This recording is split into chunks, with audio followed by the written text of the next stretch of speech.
Señores, tenemos que siempre agradecer a nuestros ciudadanos que viven en el exterior, dominicanos, ¿verdad? La diáspora. Las remesas en enero subieron 5.6% y es importante porque ya se acabaron las transferencias que se hacían en Estados Unidos por el gobierno de Biden y por el gobierno de Trump a raíz de la pandemia, ya eso no está, pero con un nivel de desempleo de 3.4%, eso es prácticamente pleno empleo, que se incrementaron en 517 mil millones los empleos en el mes de diciembre, el mes pasado, algo inusitado, algo que no se ha visto, a pesar de los incrementos de las tasas y que van a seguir subiendo. Entonces, miren, en enero recibimos 802 millones de dólares de remesa de los dominicanos, crecimiento, como les digo, de 5.6, cuando debió haber bajado. Y 42 millones más que lo que recibimos el año pasado, casi 43 millones de dólares más. Qué bueno. Entonces, ese es el doble de lo que promediamos en el periodo 15 al 20, antes de la pandemia. Entonces, se supió y siguió ese crecimiento inusitado que hubo de la economía después del 21, que nosotros aquí crecimos 11.4, en Estados Unidos se creció muchísimo. Y el problema de la inflación que se ha ido enfrentando con los incrementos de las tasas de interés de la Federal Reserve y con la recogida de dinero. Lo mismo que se hizo aquí, que se paró en noviembre.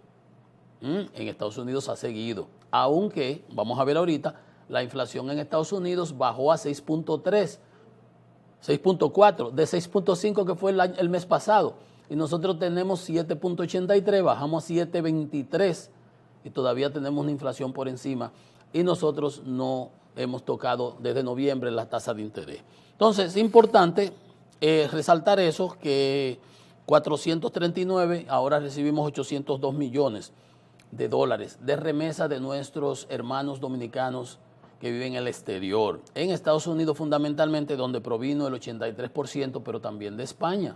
Y ahí vean ustedes, recuerdan ustedes, la apertura de la sucursal del Banco de Reserva para que los dominicanos puedan hacer sus trámites. Ahí veíamos el anuncio, ¿verdad? Y antes lo comentamos, le decía que mi hijo estuvo trabajando para una consultora, cuando acabó sus estudios en México vino contratado especialmente para ese proyecto con una consultora internacional y trabajó en eso y yo sabía desde el principio, se anunció para Panamá, para Miami, para Nueva York, unas oficinas, ojalá y qué bien y qué bueno que se haga. Entonces, con esos incrementos, esa llegada de divisas, las reservas internacionales ha aumentado un poco, obviamente.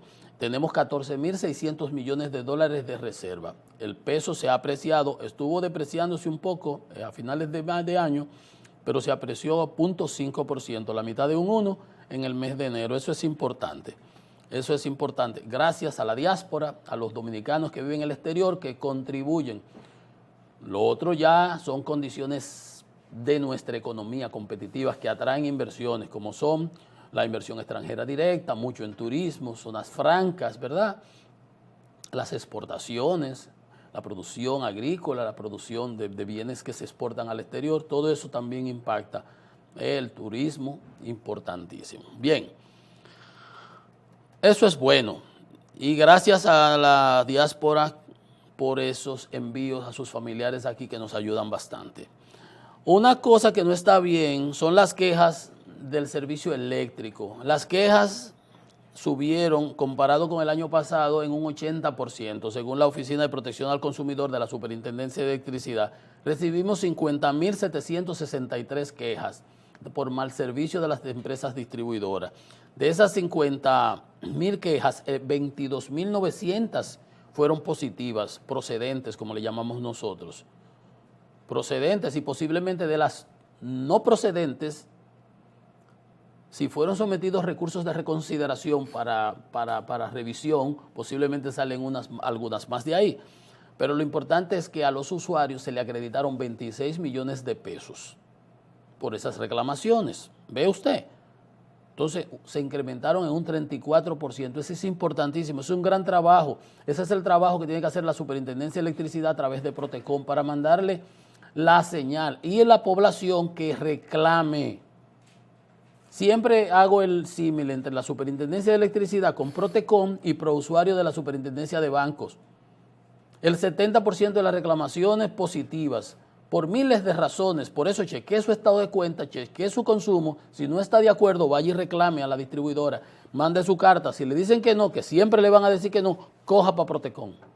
Que en la superintendencia ese es su papel. Cuando ahí está Andrés Astacio, que conoce del asunto, estuvo Rafael Velasco. Cuando yo estuve ahí, en mi gestión, nosotros hicimos que las distribuidoras acreditaran 1.200 millones aproximadamente de pesos por consumo irregular, por qué sé yo, cuántas cosas más que las distribuidoras le ponen. Y usted sabe que como el huevo y la piedra, usted está obligado a pagar y te hacen pagar, entonces vaya y reclame. Que la superintendencia revisa, chequea y le da respuesta. Y si usted no reclama, no le puede dar respuesta. Y fíjese usted que el 22.000 de esas 50.000 reclamaciones fueron positivas para el usuario. 26 millones de pesos, que si no, se iban a quedar las distribuidoras con ellas, con ese dinero. Entonces, reclame, que chivo que no grita, cuchillo con él. Entonces, así es. Eso hay que aprenderlo, siempre reclamar. Es la que más dinero tuvo que acreditar, un peor servicio, 18 millones de los 26. Los otros se distribuyen entre Edenorte y Edesur. Pero lo importante aquí no es cuál sea la peor. Las deudas, el nivel de pérdida de las distribuidoras de 31.9 en noviembre, solamente bajaron 0.3% durante todo el año, 46% en Edeste, ya usted sabe, 26% en Edesur y 21% en Edenorte. Las cobranzas 92% cuando debía ser 98%. Para que sea una empresa como Dios manda. Entonces, los gastos operativos se incrementan en 361 millones de dólares. Un incremento de casi un 16%. ¿En qué estamos? ¿En el peso y medio o en el 1.50? Ese es el problema real de las distribuidoras. Y la superintendencia tiene que hacer su papel. Y el Ministerio de Energía también tiene que hacer su papel. Y Hacienda tiene que hacer su papel exigiéndole que esos gerentes disminuyan esas pérdidas, que incrementen las cobranzas, que aumenten la cantidad de clientes, de usuarios que los conviertan en clientes. ¿Cómo? Instalándole medidores, acometidas, haciendo inversiones, no de como aquel que sale anunciando, hicimos 500 millones de inversiones en poste, en red, en cosas por ahí que no reducen las pérdidas en ni un 1%. Una pausa, que esto es economía y mercado.